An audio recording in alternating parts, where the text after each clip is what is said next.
All right, it's Thursday, September the 28th, the year 2017.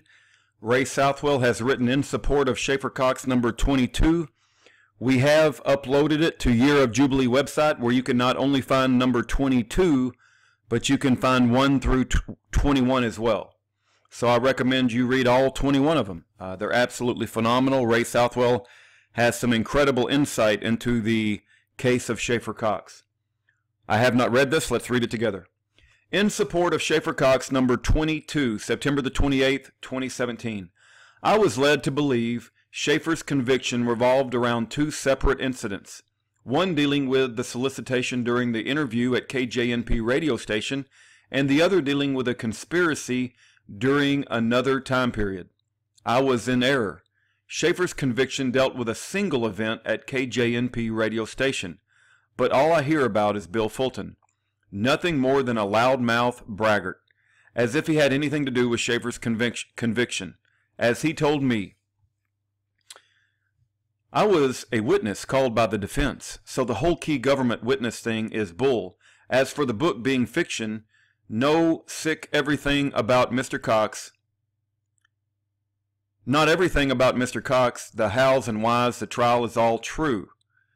The only fiction in the book was changing names and condensing multiple events into one or two for storyline cohesion.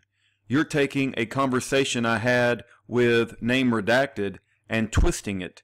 Please don't. Too much time has been spent discussing this blowhard Fulton, when the fact remains Schaeffer was convicted of solicitation dealing with the event at KJNP in North Pole, Alaska, which was thrown out because the government hit team did not exist. The other conviction was the alleged conspiracy to murder this same government hit team. That did not exist. If they attempted to kill Schaeffer during this same time period at the local radio station in North Pole, Alaska, and how many were convicted in this grand conspiracy to kill federal thugs? A grand total of 2, Schaeffer Cox and Lonnie Vernon. Was it during some active offensive behavior?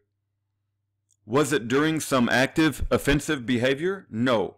It was going to be in response if and when the government hit team came to KJNP radio station to kill Schaeffer Cox. The government prosecution, through Scrocky, acknowledged the hit team never existed, and the average American would never believe a government hit team could exist in America. Scrocky's entire case revolved around the plan to kill federal officers at KJNP radio station, and Lonnie Vernon would be involved along with Cox, the only two who were ever charged and convicted of conspiracy. More on this in my next post. The Ninth Circuit Court of Appeal ruled unanimously Schaeffer could not have solicited Vernon with murdering this government hit team because it never existed. But yet they maintained the conspiracy that Vernon and Cox had an intentional agreement to violate federal law, and they committed some overt act in the furtherance of their agreement. How can it be against any federal law to defend yourself or others? But the current legal question presented by Schaeffer's attorney, Michael Filipovic, is the question of the day.